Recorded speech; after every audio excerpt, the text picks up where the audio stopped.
I am actually completely stunned.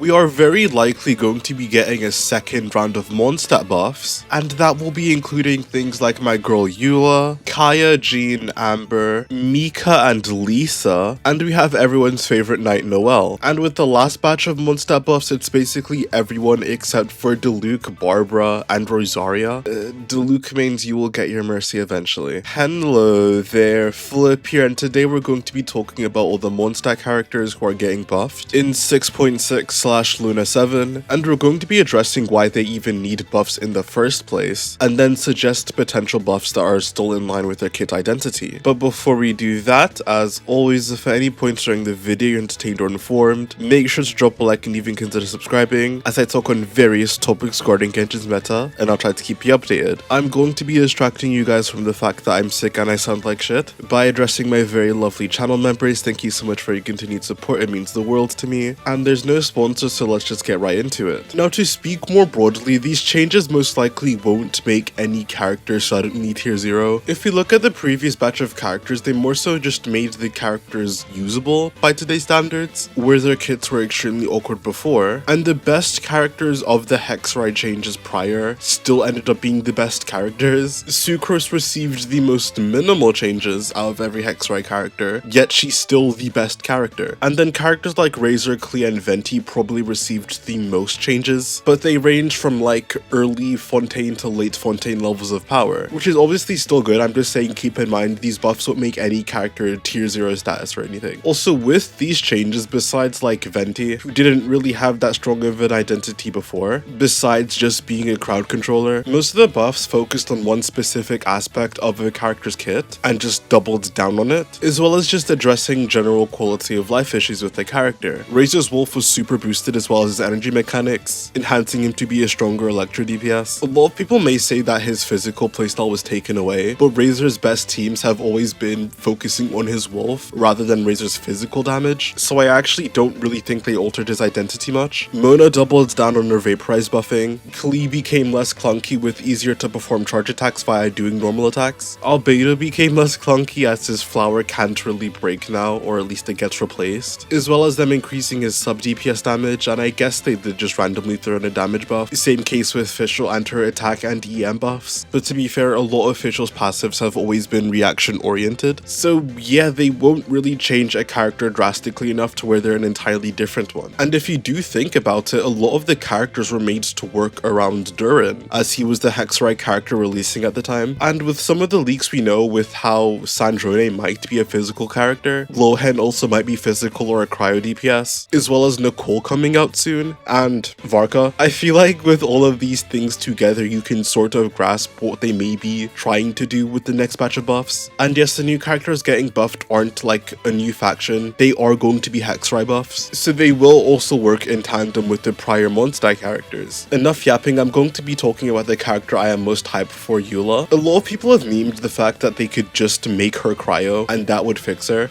but I severely doubt that with the fact that they're also going to be buffing Mika. And like I said with the last batch of buffs, they probably aren't just going to change her kit identity entirely, so I think it's safe to say that Eula is probably going to stay physical. And if we're talking about addressing the issues with Eula's kit, for one, it's the fact that physical hasn't received any love at all, on top of the fact that Eula has very low numbers, and around 50% of her damage lies in her final elemental burst hit, which you have to continuously attack enemies to build up, and once you build it up, this can just miss or not crit, and even if it does hit, by today's standards, the final burst hit just doesn't deal that much damage. And during Eula's setup to get to the final sword hit, once again, she isn't dealing that much damage either, and it's very ironic because I was talking about this on stream, but one thing I think they could do for Eula, which wouldn't even be that crazy now, is make it so that every time she gets an energy stack, which happens when her normal attack or skill hits an opponent, let her Lightfall Sword deal damage per stack, equivalent to the total amount of stacks you have. That way you keep her backloaded nature as you're still building up towards the final sword hit, but at the same time, Eula's sustained damage is still fine over time. Okay, after running the numbers on it,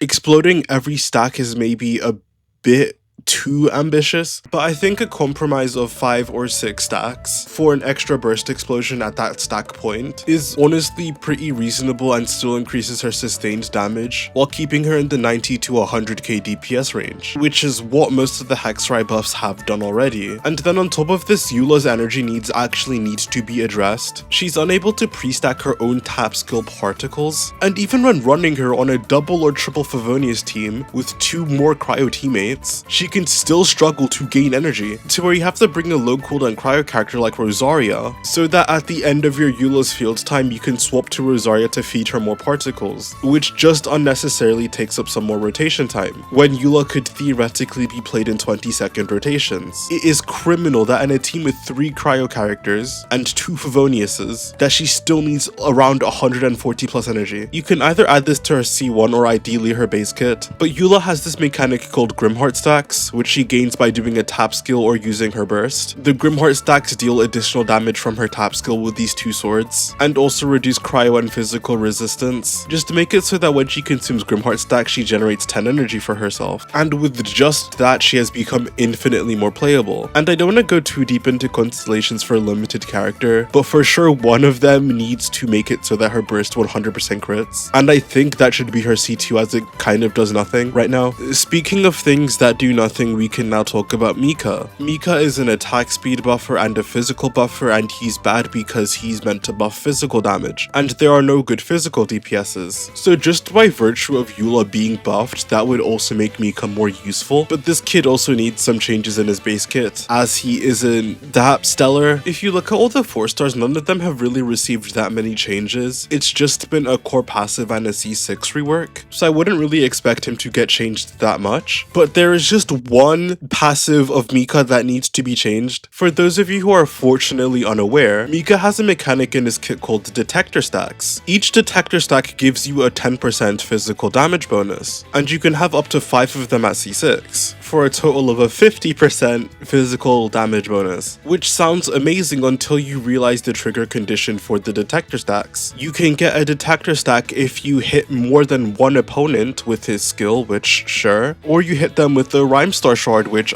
I wonder what that ability is. Oh, it's from his hold skill, and it's only activated in AoE. Thankfully his Ascension 4 grants just 1, and then his C2 will also thankfully grant 1, but that's it. You are missing over half of this passive's utility just by being in single target. How does that even make sense? Who designed this? Especially now with how the hardest content in the game is single target, you just need to have the full effectiveness of this at all times, especially when the characters in question that we're talking about are physical DPSs, so that's one thing that needs to be addressed either in his Hexerei passive or his C6 buff. Additionally, another design flaw is that Mika's buffs just don't last long enough. He just barely buffs Eula's bursts normally, but if you have to wait for particles for a second or two, which is very likely going to be the case for Eula, then Mika's buff will just fall off before her burst hits, which is stupid. At the minimum, this should be a 15-second buff, and I don't see why not. This alone is good enough to make Mika good in my opinion, but just to go the extra mile, I do feel like they should add some sort of flat buffing to his kit, based on his HP, to physical hits only, as this would be very nice for Eula's sustained damage, and put him more in line with the other dedicated supports. It doesn't even have to be a lot of flat buffing. But yes, those are my suggestions for Mika. Now moving on to someone I think could be very interesting, we have Jean. Now Jean has the problem of being released in early Genshin as a healer, meaning that she does nothing else. But honestly, Jean's sustain is fine. She's a good healer and has even better sustain with her C6. But I feel like since she's so generic, where they could take her character as easily just being a Varka support, or at least Varka's Onimo healer, like how Venti is Varka's Onimo sub DPS. A lot of the awkwardness in Varka's team building outside of Pyro teams is the fact that you need a sustain and you can't really fit sustains in Varka's teams easily due to his team restrictions. Hell, people were running Jean in Varka teams even without the fact that she's Hexerei, just because Double Hydra has that many good options. So that would just make this Double Hydra Varka team better for free, and would also give Varka improved flexibility, as you'd no longer need to look for a PHEC sustain, as Jean would just be that character. So yeah, Jean just enabling Varka's Hexerei passive by herself is already pretty good. The only real issue is trying to figure out how exactly she is going to buff. I would say attack speed, but that's already something provided by her C2, and being an Onimo unit, she gets Verdescent lessened pretty easily. I don't know, any sort of circle impact attack or enemy debuff is probably going to be fine. It doesn't really matter how they do it. I just see her being Varka's flexible sustain. Now with Noel, they're probably going to take a page from the buffs they gave to Razor. I can see them very easily just also giving her around 70 CV when she uses her elemental burst. They are for sure in some way, shape or form giving her an energy refund passive. That is the biggest gimp to her kit. And then from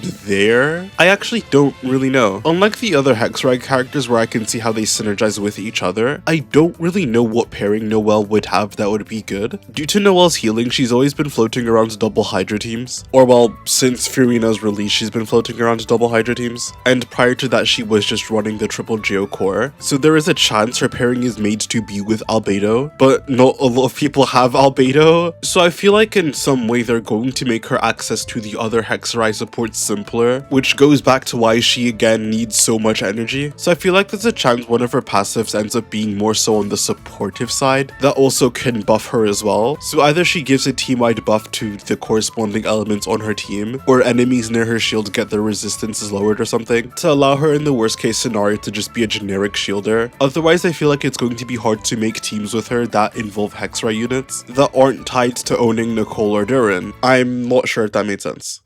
Basically, looking at the roster of Hexerei characters, I feel like making a DPS Noel team seems quite hard, so in return they might just make her a generic sustain for all Hexerei DPSs. Now outside of those characters, I don't really have that strong of an idea for the rest of them, but I'll try. For Lisa, I feel like there's a decent chance they actually try and make her a DPS rather than a support. A lot of people seem to have this idea that Lisa's a support, when most of her kit is actually around her on-field playstyle. Quite literally the only thing in Lisa's kit that is somewhat supportive is her Ascension 4, and the rest of it, including her constellations, is DPS oriented and wanting to spend time on her to unleash her stronghold skill. So I feel like it's very likely they double down on her DPS properties and do things that allow her hold skill to charge faster, maybe even allowing her to reset the cooldown of her hold skill or shorten its CD somehow. And yeah, that's about my ideas for Lisa. For Kaya, once again, no fucking idea. His kit is actually just John Cryo. His skill and burst just do damage. His A1 heals only himself. His A4 is energy generation. His C1 is again another career boost but to himself only, and only on his normal and charge attacks. And then his C4 just gives him a shield. They can choose any aspect of his kit and just go full force into it. I feel like his C6 in some way is going to help his base duration, so his burst actually lasts long without having to kill enemies. And thinking about it, a lot of the cryo characters do have energy issues, so there is a chance he becomes like a super good cryo battery, and then maybe you have like a Eula, Kaya, Mika core, and that's how they avoid buffing Eula's energy generation by herself. That or him being a crit rate booster, I don't know. I just don't think there's enough in Kaya's base kit to grasp what a buff could possibly entail for him. This is also kind of the same thing with Amber. Amber's kit is also very generic and can do a lot of different things, so they can choose any aspect of her kit and focus on it to make her viable. They could fully lean into her being a charge attack DPS. There's a lot of things in her kit that revolve around being a charge attack DPS. Her C6 increases movement speed and attack, so they could make her a stronger team-wide attack buffer. There's also her Baron bunnies that they could make do more sub DPS. Because her kit is so broad, it's hard to really hamper down the details, so I just don't have a strong idea of how she makes herself work in the meta. So